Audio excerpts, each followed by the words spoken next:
And if we can share the link, I apologize. I have no fucking clue how that went so horribly wrong.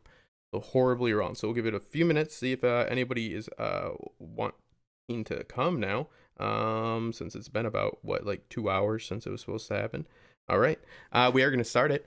I am gonna be on with Keen McKay and the Fat Dingo later, and I have that stream set up. That was the issue, is I have these streams set up and the stream key is reusable for some of them, and it was just not allowing me to do a separate ingestion for this one. So just give me 2 minutes here to get set up, and we will go over it, and we're gonna have a more broad discussion later. But what I just wanted to do, because I was recording anyways on my through OBS here, and I was looking at the different aspects and the foreshadowing, and the episode had a lot of nuances to it, a lot of character moments, because this is the rinse and repeat episode. Essentially, this is the episode after the big magic episode where we have all the high fantasy, all of that peak magic, and we have come back down. I hear a lot of people saying this is Game of Thrones, returning back to form, and it is, but remember, like, I don't even like, little context, magic or the high fantasy isn't like what I am even that like interested in. And I think that last episode was fucking good. I mean, episode 3. So we don't have this like refreshing feeling and like more grounded feeling, like I've always said, if we don't like have those like peaks in the high fantasy. So it's really excellent, and there's a lot of foreshadowing and a lot of cool stuff. Okay. And we will talk about it, and hopefully people will come because I'm going to share this link and get it out there. But we're going to talk about simple things, like how we start off with the funeral, and we see how these characters mourn, who they mourn for, and like what they're mourning, meaning not just the loss of life, but with Dany here, you actually see her, and it's still a friend zone kiss, right? Kind of shitty for Jorah, but the point is she is embracing yes, I am actual streaming, she is embracing him in his life, and she is looking at this as a loss of not just a somebody that's an advisor and somebody that protects her, but this is it's not a romantic relationship, but it is a relationship that is, she acquires a romantic relationship with others, and she loves through that way, but she equates this to love. This is her showing that she has lost a love in her life, and we see how people choose to mourn in their different ways. We have Sansa here, who puts on, Theon, she puts on a brooch that is the Stark sigil, the direwolf.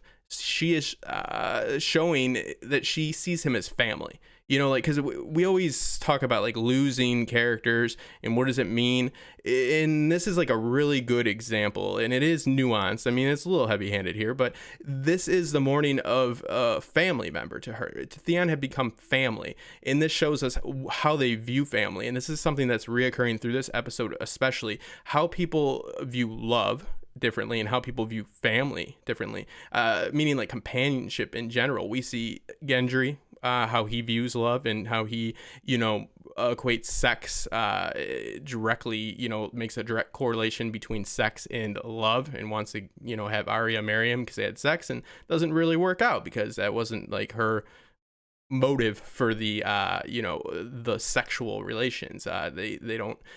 They go together, but you don't get love because you had sex. And this is kind of a nice reversal of that, because it's a guy that's thinking that way, not the female. I thought it was really well done. We also see the family argument with Jon, with his family talking about, like, oh, you're still a Stark, and this is before, of course, you talk about the Targaryen stuff. But it's just the question of outline what our characters actually value, meaning like, what does this mean for them emotionally? Like, we don't have any type of empathy or sympathy for any character if it's just a loss of if it's a stat, if it's like, oh, we lost this many people. But we have to know like what they gave to our characters, to our protagonists, what they meant to them, what our protagonists mean to them, and what they mean to the protagonist. So it's really about like outlining like what the actual like emotional basis for all of these characters. Meaning this episode gives us a lot of examples because it does a lot of this great stuff.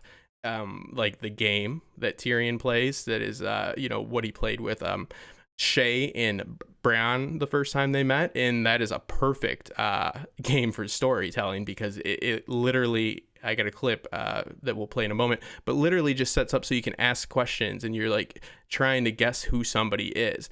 But it's just laying out all these little details about our characters that raise stakes slightly, because you have to have a rise in stakes, and we have to have a reestablishment of what our characters' goals are and motivations after this big battle. Because what I mean by rinse and repeat, this serves as the first act of a 3-act story. This is your final movie in a trilogy of films. This is your first act. This is where we find out who everybody is and what they want. And we tend to think that we know these characters so well, and we've known them for these 8 seasons.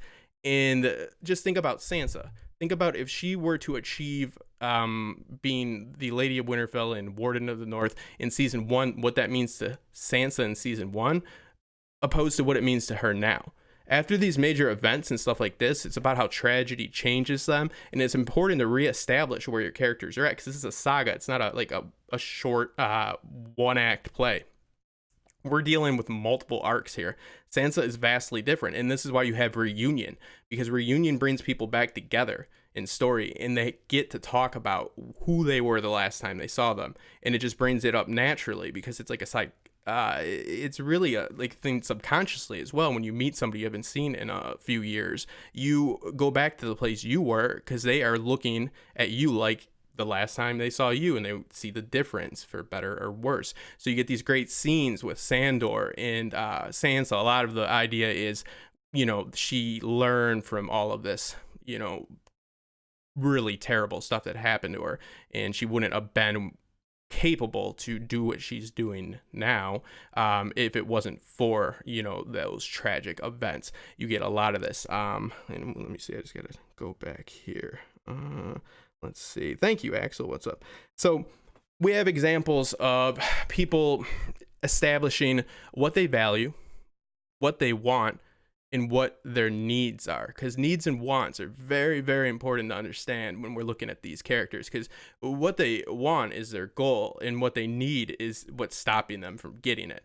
So we have a lot of the family aspect here, and we have a lot of the desires as far as, family, love, duty, and so forth. Like I said, this first scene really is a perfect embodiment of how these characters view those around them and how they mourn them. I mean, what's a better example of what somebody means to a character in a story? Like, if it's ever a question of how important Jorah was to Dany and how she viewed him, this is it.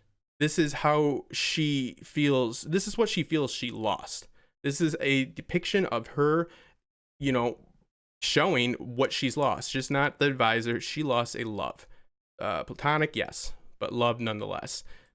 Sansa, she lost family, and that shows you that she can see family as something that isn't somebody that is raised with you or has to have the same blood, and that actually comes back up in this episode. They're establishing what these characters' values are, what their mindset is after these changes that they went through, because at the end of this season, which is only 2 more episodes, this will be mirrored.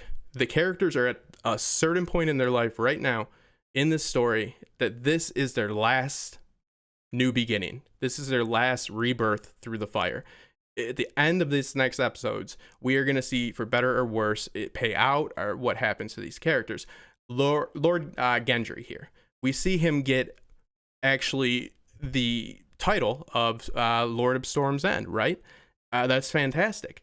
He views that as being on the same level as Arya. He views the relationship with Arya as not being something realistic, because he, you know, that's why I think he's always talking, like, he always says my lady to her and stuff like that, and he's joking a little bit, but it is to really, you know, push that sense of class, the difference in their actual class. So when we see Gendry get this, you know, out of nowhere, you know, become the Lord of Storm's End, he rushes over to Arya and proposes, right? Because it all makes sense now. They had sex. That's, you know, love for him. You know, he thinks they go together, and it makes sense. You know, that's logical to a point. Doesn't speak truth all the way around, but he rushes over to Arya here, and Arya lets him know that I am celebrating.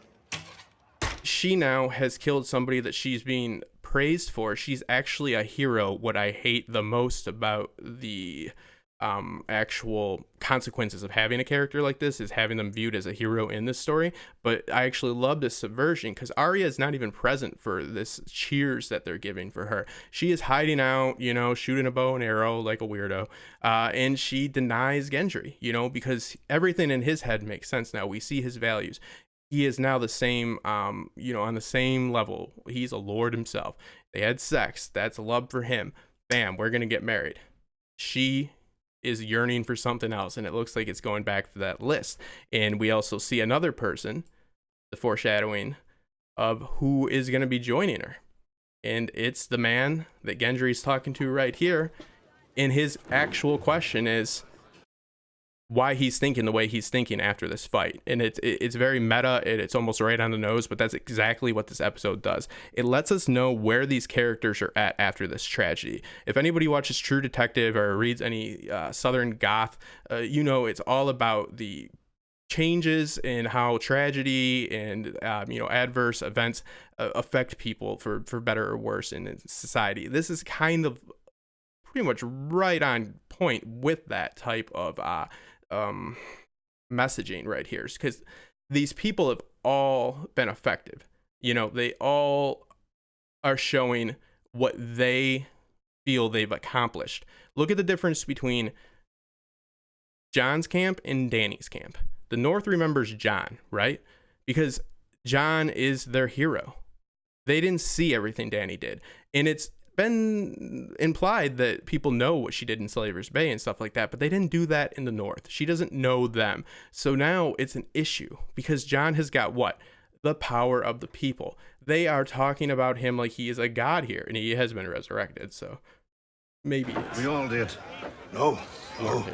I saw him riding that thing. That's right, you did. I did.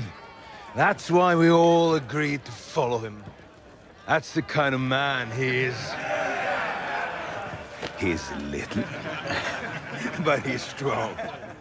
Strong enough to befriend an enemy and get murdered for it. Most people get bloody murdered. They stay that way. That's a point I've been making.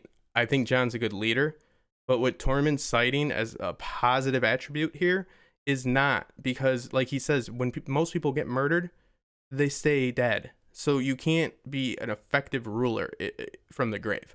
And Dany is seeing this praise of Jon, and she's trying to have fun, but it's interesting, not only the emotional distance here, but the physical distance. You know, she is literally physically separated. She does have a glaring spider at her. He needs to watch that. He's not being slick anymore, like, whatsoever. He probably is breathing all heavy. You can hear him. But I love these little scenes, because we're seeing the divide, and we're seeing something that we understand. Jon is a hero. Jon has done the right thing.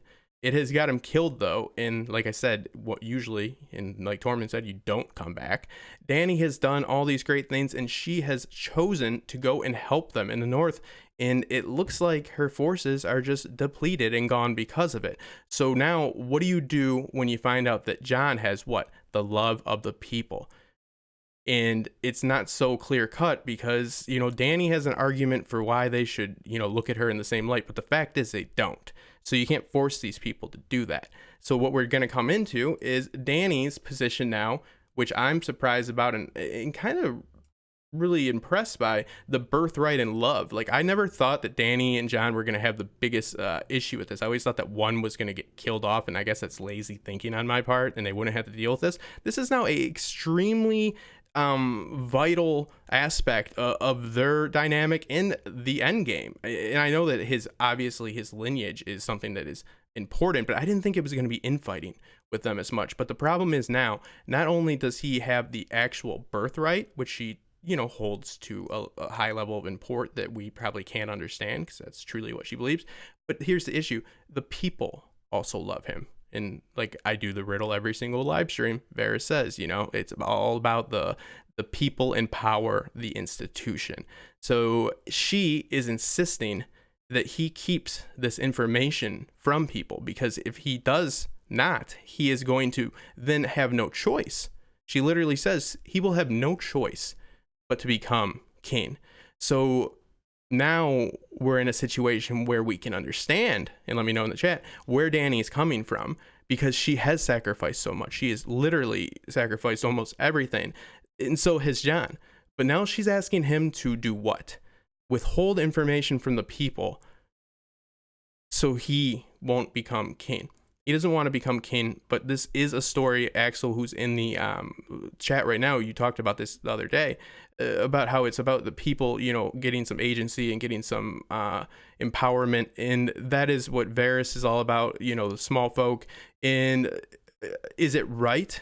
I mean, I think it's clearly not for her to pretty much take away their voice. She doesn't want to empower the people. She is afraid that they will just have no other choice but to back him, but not because of some contrived reason or even something like birthright that we know is kind of silly at this point, but they don't, but because they actually support him.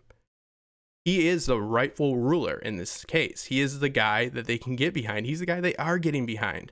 So what does it say about her that she is trying to do the right thing for these people, but is the right thing actually holding back information that would just further their actual beliefs that were forced upon them? These are the way they naturally feel. They like Jon Snow. They like Aegon Targaryen, probably. They just like who he is. They back him. He has the claim and he has the people. If she withholds information from the people about what's best for them, or they feel what's best for them, they're not going to get anywhere. So I think this is really interesting. Let me see what Axel's saying in there. See. They're making a point that emphasizes Varys' loyalty to the realm. Yes, absolutely. And this is why they kept Varys around. I've been speaking about this. Varys has literally done jack fucking shit for how long now? Like 2 seasons. And now he is popping back up. And he's popping back up because he has something to finally do. I got a video right here that I need to pull up. Sorry, guys. He is going to potentially, betray Dany. And at this point, you really can't blame him, because his whole philosophy on this is that the people should have a voice and you shouldn't reward, bad behavior with blind faith. So the people are all behind Jon Snow. And of course, Dany has the right to be upset because she has sacrificed too. But if she withholds that information, she's doing nobody any good.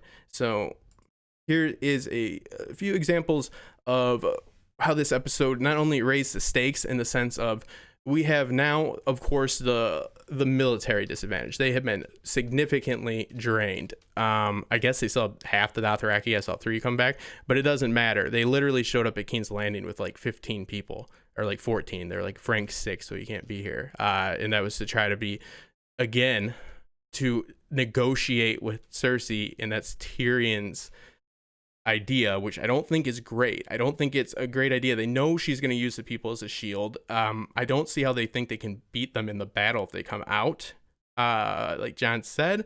And also, starving them out is just as bad. So I don't really buy into that philosophy. But I want to show these moments that Game of Thrones tends to do to showcase, how usually somebody's going to die in the next few episodes. We lost Missandei. I think it was a effective death. It was, senseless murder. It showed just how vicious Cersei can be and how reckless she can be. But what Game of Thrones does is it always gives you these moments, and this is what you should do when you want to invoke emotion from your audience. You want them to, again, like we saw with the funeral, we saw how they felt they lost a love, connection. They lost a family member. When people are taken from your story and they are killed off, it's more impactful when you have an idea of what they were planning on doing, right? Like, it's not just, oh man, they're not there anymore. It's, oh man, they can't do this, like what they're talking about here. This is in episode 2 of this season. So not only do you have the relationship here, the romantic relationship, when Daenerys takes her throne, there will be no place for us. but they're making plans for the future. We see this with almost all of our deaths. You start to see people make plans for the future that don't have anything to do. It's always after the fact. They always speak about this. It's always, hey, we're going to do this. The Red Wedding, I got the clip for that. We can stay in this cave. And just, it's either to avoid what's happening or it coming to the, decision that it's a foregone conclusion they're going to win and they're going to go do something, like right here. I am loyal to my queen. I will fight for her until her enemies are defeated. But when the war is over, and she has won, do you want to grow old in this place? Is there nothing else you want to do? Nothing else you want to see? See that? Nothing else you want to do, nothing else you want to see. That humanizes people, like now because we just think about her as somebody that can speak 16 language and a very pretty young lady. But this is somebody talking about their desires outside of our, actual main plot thread here. This is, giving the idea that this is people that could exist outside of our story. And essentially when your story is coming to an end, that's what they want you to believe. The story should continue. We are going to be left with a semblance of some type of reform, for better or worse. So these are the types of things that we should have in our heads, and that's what makes it so much worse, or better in the sense of entertainment, but hard to watch at first when they die. Then I will take you there. We cannot protect ourselves. My people are not peaceful. We will protect you. But as we see, it doesn't pan out. They should have stayed in the cave. What do we see with Dany and Jon? We'd be pretty old.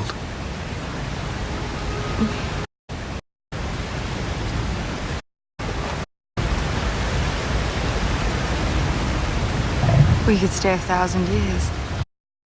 So again, giving us alternate ideas and scenarios in which we can envision these people in, other than see the crazy dragons behind them and all the war. Envisioning them living a life just being happy. Envisioning them doing things after this jostling for power is over, which it probably will never be.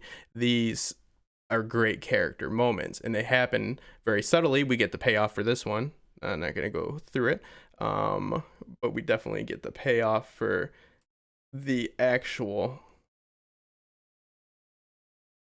I had the Red Wedding, Brienne and Jaime, and I don't know how you guys feel about that, but I really think that it's interesting that we have Jaime and Brienne actually have a love connection. I think that was really offset because I think it subverted at least my expectations, I'll admit, because I didn't feel like after the wish fulfillment of the knighting of Brienne, that we would get a actual love connection with Brienne, if that makes sense. I thought you'd get one or the other. So now we have that, and I don't know if you guys picked up on this, but originally when they went off and Jon is traveling with Davos, to King's Landing, and then you have Dany, of course, going by boat, which we see how that works out, but it's noted that Jaime is staying there for Lady Sansa. Jaime joined the Kingsguard because Cersei was still in the capital at that point, and she was supposed to still be marrying Rhaegar at this point, and Tywin was Hand of the King. He essentially, of course, he was a good knight, fantastic knight, but his main reasoning for becoming a Kingguard is to stay in the capital so he could be by Cersei. So we see the same behavior by him right away with Brienne. He's staying and it's not for Brienne, he's staying for Lady Sansa. Is cited. So I thought that was really, really fascinating. And again, it's just that behavioral trend of his, and I did find it a little bit shocking that they did go all the way with the love relationship. But I don't know, let me know in the chat if you guys feel that the implication that he has to go back, and I'm assuming he feels that he has to kill her or die doing so, and that's the only way his arc can be. I don't feel like he is actually trying to hurt Brienne's feelings because he cares for Cersei. I feel like it's kind of like one of those things where you don't want somebody to like mourn you because you're about to go. We see these events in movies all the time, the sappy guy or girl being a huge dick or whatever to somebody they love just so they can not, miss them or whatever. That's how I took it, because there's quite a change from, first love to like one day later. They are, literally then on like a whole different plateau when it comes to the spectrum of their relationship there. Let's see. Swear.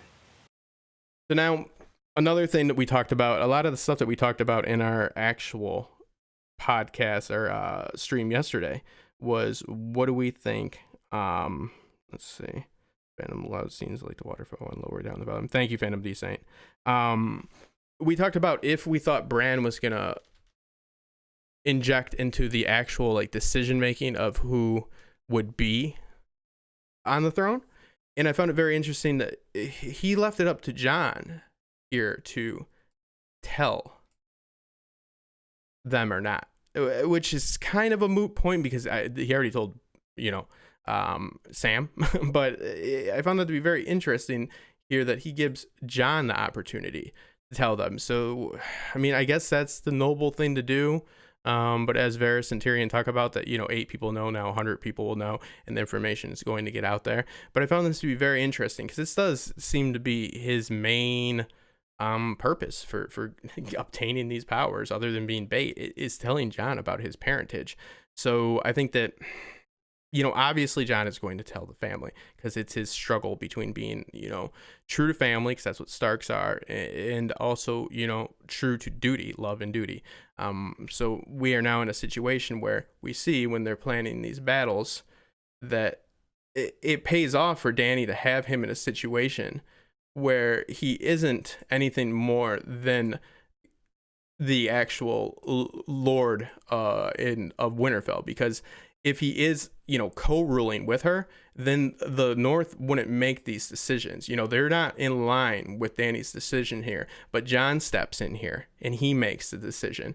He agrees with Dany, and he gets a side eye from both of them, and rightfully so. But, he's essentially being used as a pawn by Dany at this point. And again, I like it because I understand Dany's frustration because we've been on this journey with her, but this is really well done. This is creating a lot of conflict about this claim for the throne within this relationship that I think I didn't expect to actually have. I expected there to be a little bit of a struggle, but I mean, there is a lot of backhanded stuff going on here. You are literally withholding information from the people about somebody that they are, they are wanting to rule for them, that you are withholding the ruler they want. And this is all about putting the person that people want on the throne. So she's literally stopping that from happening, or trying to, and she does kind of give him like no choice, and she kind of tries to pull rank on him in that discussion. I was surprised on how brash she was, but it's the sense of giving these characters,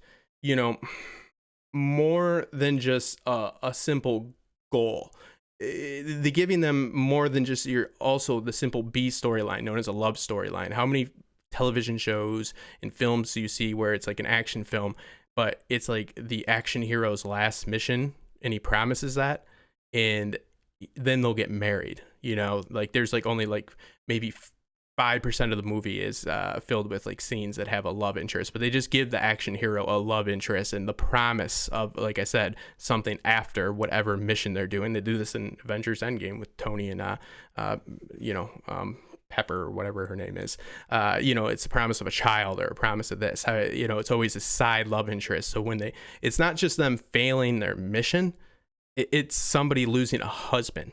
It's somebody losing a brother, because of course we know people have family, but the medium of television and film, we don't give look at all the people complaining about the last battle, because it literally killed Ed and Barrack. Not too many, Theon was the most impactful, but we don't feel for these people unless we get actual, information and we see things from them, and they have to invoke it from each other, and that's what builds stakes is when you care about what's going to happen to these people, because it's more of just, oh, she doesn't get the crown, or oh, she might die. It's like, oh, well, then Jon loses somebody that he loves, and somebody loses a friend, and so forth. And if that's established, like it is with these really great episodes that explore these ideas of how people view love. We see 3 different instances of how people view love. You see Brienne and Jaime's love. You see how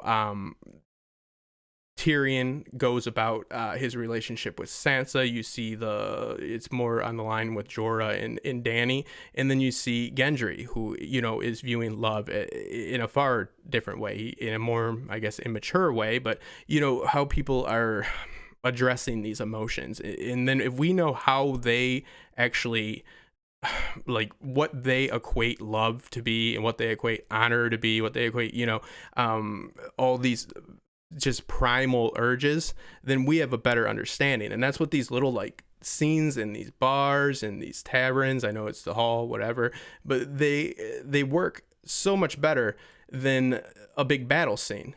Little moments like this, they're holding hands, little things like that, just little subtleties.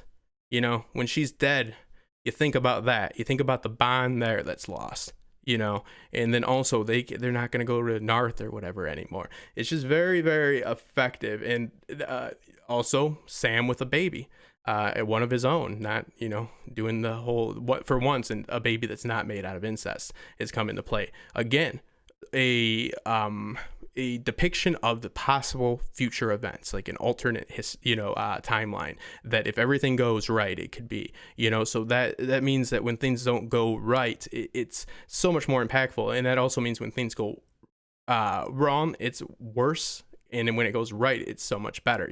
You have to have these stakes. If you don't give a shit about these people, you're not going to give a shit about who's on the throne, because you just don't care. You don't care about who rules over a pile of garbage. You know what I mean? And that's what's happening in actual King's Landing right now. Gendry fell for a Stark girl like his dad.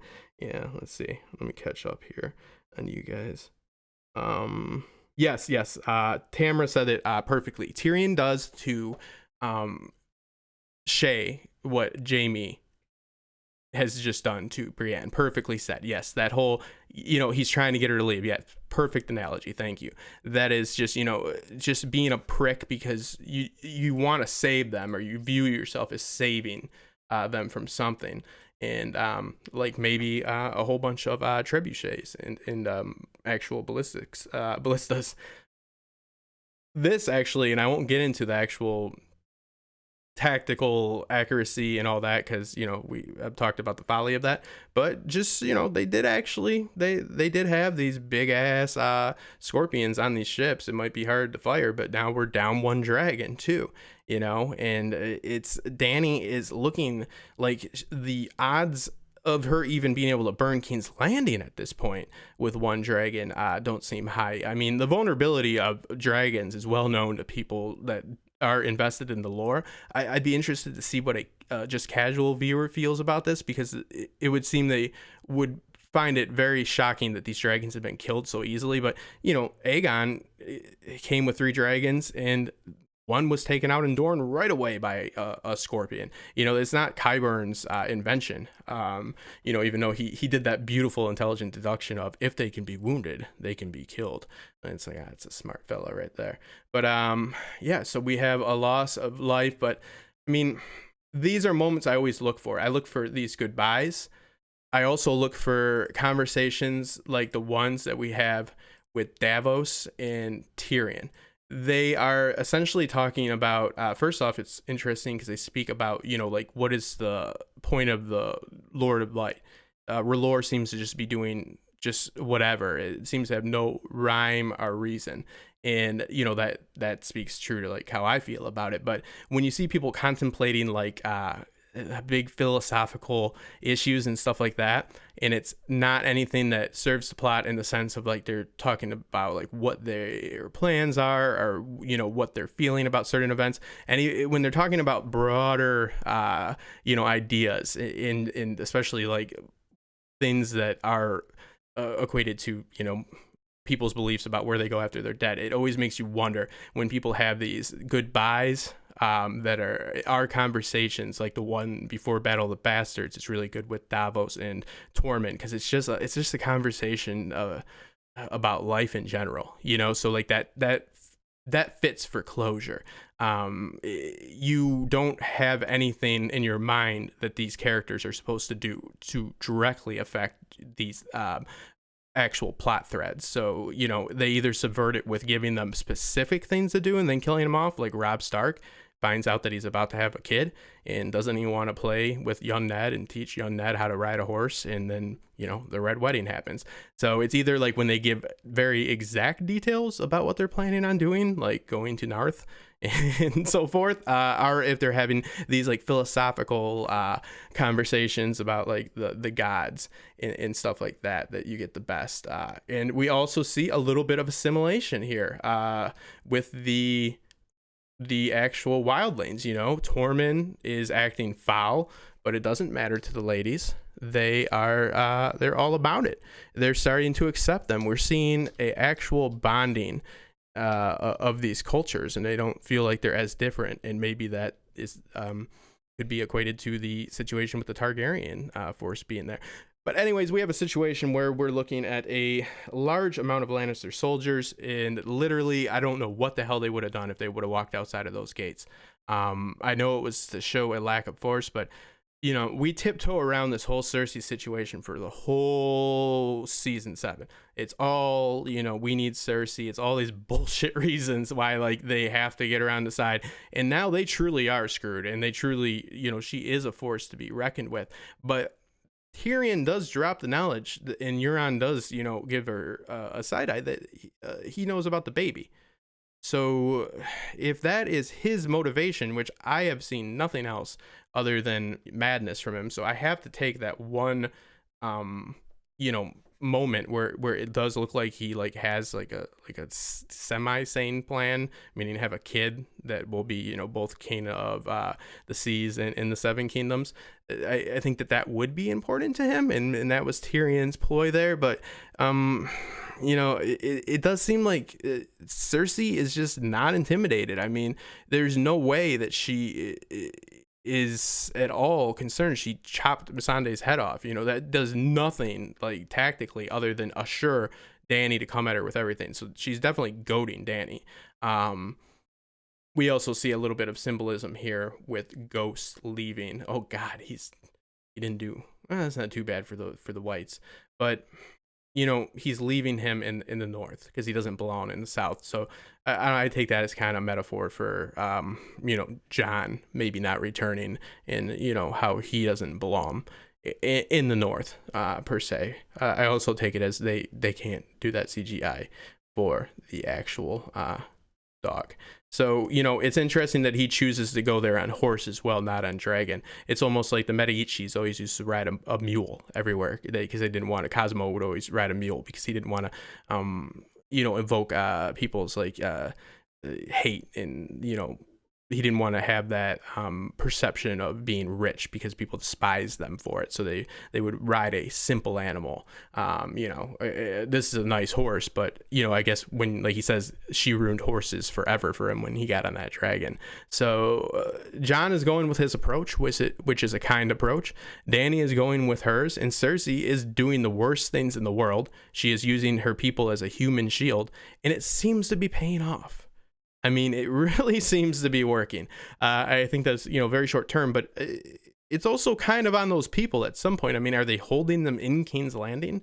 Like, I would like open up like some sort of a like tent, like city, like how they do when there's natural disasters. And if anything, they don't have an army, try to do some type of like refugee establishment for them, like they do outside of Winterfell with Wintertown, essentially what that is.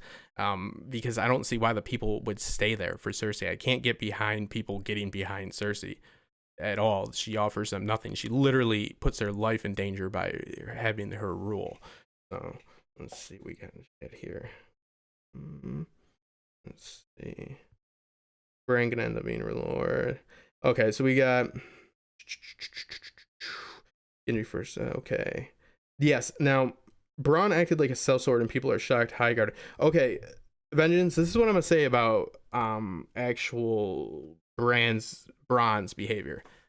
It was a little bit like a drug addict. Like he was wild. I guess it's just supposed to be. He looked like he was robbing somebody for money to go buy meth. He was very shaky and aggressive and seemed out of sorts, and he seemed like a guy that would like hold you up for like whatever you got in your pockets, or on the street in some shitty city. He I think he's just fed up with the whole Lannister, and they have not paid their debts. It's always we'll pay our debts, and he has not got it. I'm very surprised that they've given us so much fan service, and they have refused to give us the twins metaphor and use that figuratively, because what's double, they say River Run, and it's perfect because it's in the River Lands as well. To say the twins, same kingdom and everything, and they're like Highgarden. So that is yet to be seen. But yeah, he seemed a little wild. Yeah, he did seem a little bit wild. I do like how Tyrion just straight up like pimped walked by like Qyburn there. That was a total power move there. Like, I'm gonna try that in an interview. The guy interviews me, I'm just gonna walk straight back to the office where there's somebody that's in a station above him, see if it works out. This negotiation with Qyburn, I mean, there's no way Tyrion, I guess, can expect them to be sensible, and I guess that's the point. They want to prove that Dany is sensible, but it is getting a little bit hard to buy into this type of behavior time and time again. Meaning to believe in Cersei. So just without having any caution, I mean, they bring their translator there and look what happens. So, I mean, how many times are they going to count on people doing the right thing within King's Landing and turning on Cersei before, they just literally burn that city? I can't see that going any other way. It's getting to the point where I can't bear it. But I guess that is supposed to be the point, because Dany is at that point as well. But Jon is going to go there and he's going to try to do what he does. But, it's just important that we now know who these characters are after this episode, because these events change them. So if you just put any of them in from their first season, or some of them even a few episodes ago, in some of these same situations, they're gonna act drastically different. It's gonna mean a lot more to Jon, and it's going to mean a lot more to Sansa to be in the positions that they're in from season 1 till now. Now it's just a situation where Jon has all this power. So it's like things get flipped. Characters need to be established. Not that they completely change, but they adapt. That's what progression is. So we have to rinse and repeat with these introductory episodes, these first acts. We know where people stand. We know that Arya respects Dany, but she is not willing to let them take control. Sansa sees it because she learned from Littlefinger that power that rescues you, Littlefinger from King's Landing rescuing her, led to that same power being the power that suppresses them. So the dragons are a threat to her. There is a common enemy with Cersei.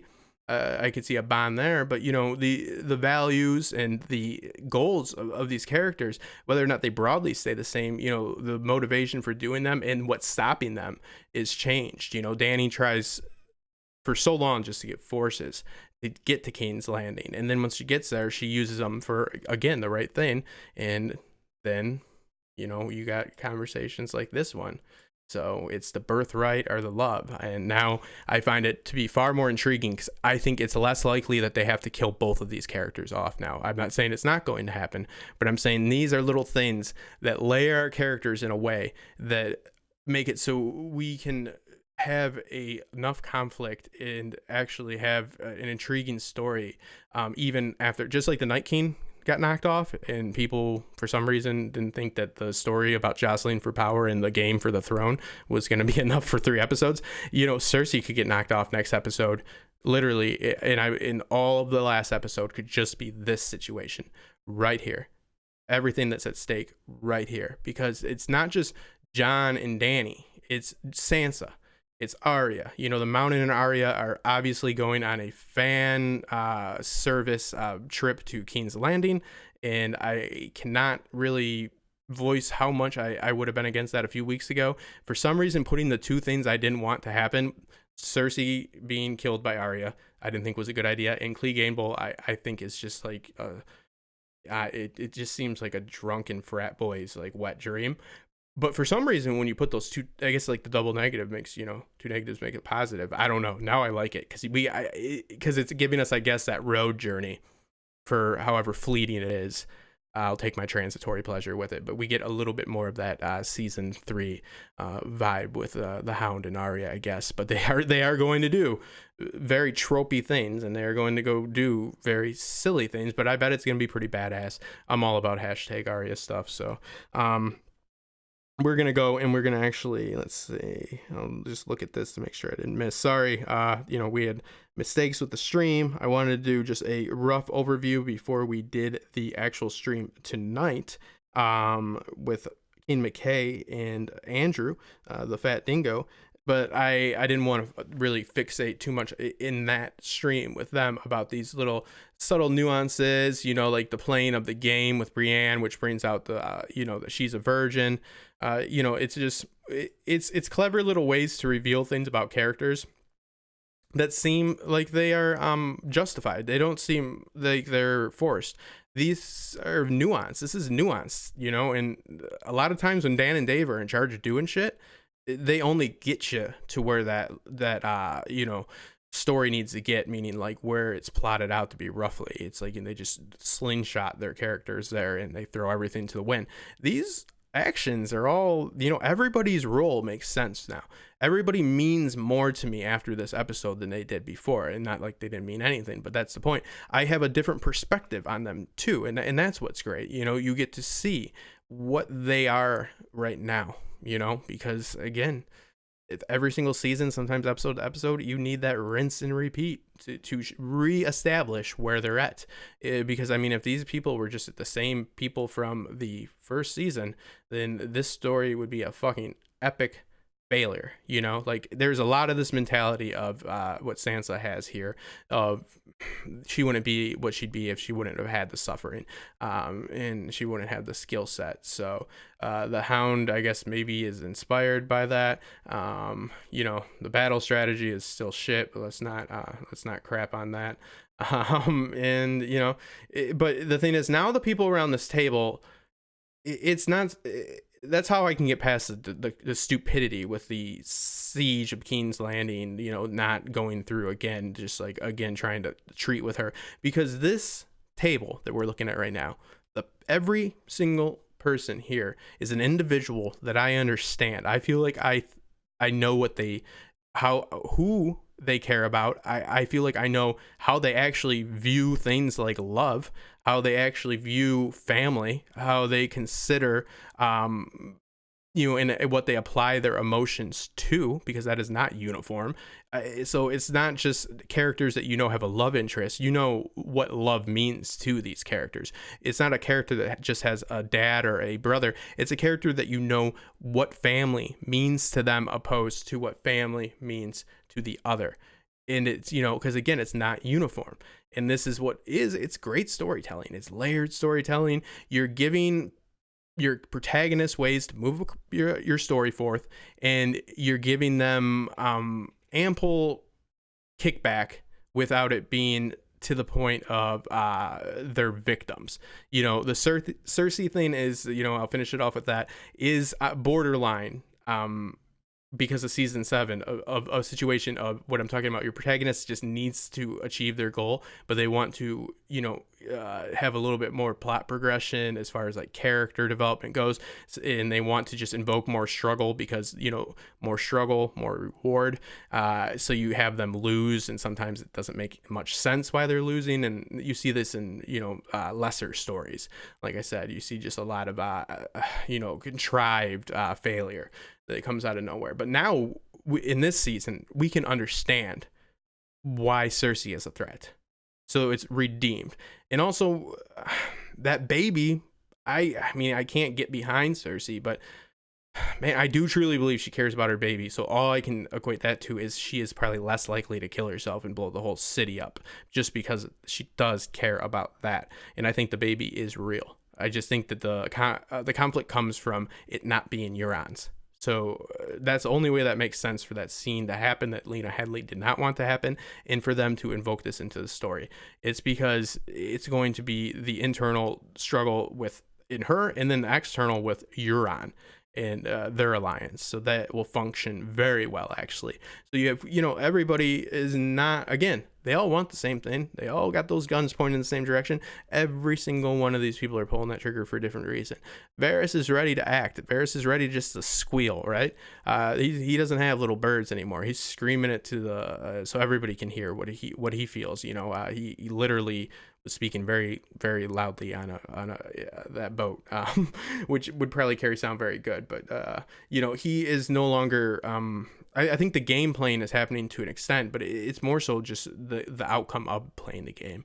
And this is what we're seeing. There is everybody here holds power.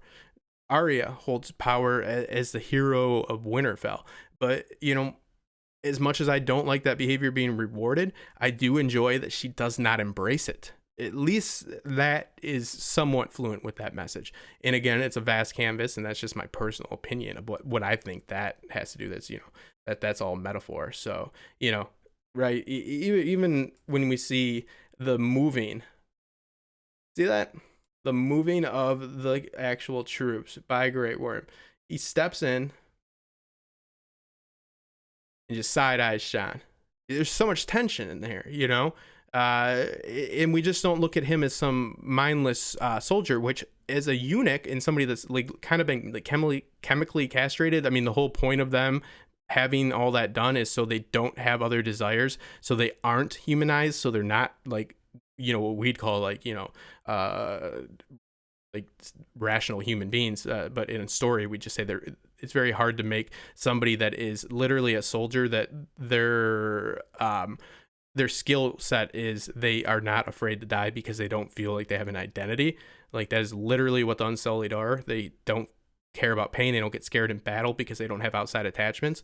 And they have made him somebody that I think about what he wants to do outside of battle. I think about his his relationship with Missandei, and also I think about it in a way that's just not sexual. I think the connection of them, her teaching him and so forth, was done very well before they did the, however they had sex. Doesn't matter to me. The point is, they showed me a love connection that wasn't just some nonsense that they're like, oh, but he's got a girlfriend, so you should also, worry about her, like just telling you, or just, like forcing a relationship. Yeah, it wasn't the most subtle thing, but these characters all have, we're looking at a fictional story with fictional characters, and they can establish that these characters throughout little episodes like these make the finale have a far greater chance of being impactful because we care so much about each and every one of them. And it's not easy to do, especially in a story that's fantasy and it has time travel.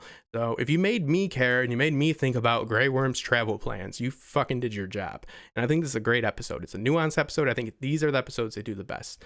And I really like it. You can see where everybody's coming from except for Cersei for the most part. And hey, I think they could even invoke some empathy. I forget which one of you guys said it on the Before the Dust Settles for Euron. You said there was still time. I think it was you, Axel. You said there still might be time, and I thought, I'm like, that's optimistic, but maybe I'm just a pessimist, man. So yeah, we'll go on and do a proper actual breakdown. Sorry for the technical error. It was about an hour behind. So again, the benefit of new technology, is it gets so focused on how to set it up that by the time I get going, I forget what I was trying to actually convey. But the point is that there is a lot of meaning in this episode other than just Missandei dying. There is meaning in this. There's meaning just by showing what characters, not just what they want, but why they want it, and how they actually attribute, like things like, love and again, like family. I won't go on and on about it, but that's so important to have a understanding of a character like that in so many characters, like I would say there's about 7 to 8 characters that I feel I understand their desires. I feel I understand, like, for the most part, their philosophy, pretty much their thesis on how life should be lived, and that's fucking hard to do. That's good writing. Usually people just write one-dimensional characters, and especially if they have any layered characters, they're due to one-dimensional characters providing that layer to them. So even your side players here have meaning, except for all these guys in the background.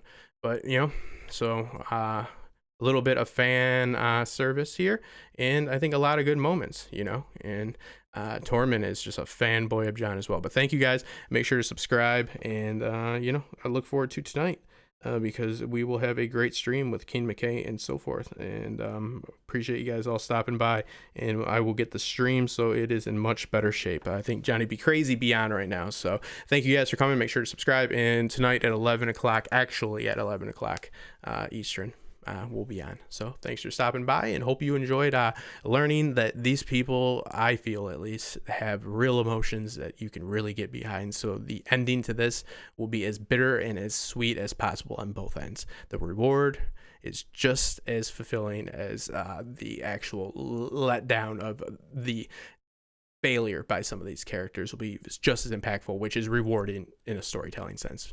Makes you evoke emotion yourself. So anything that can make me feel emotion is good in my book. So thank you guys, and we will talk to you soon.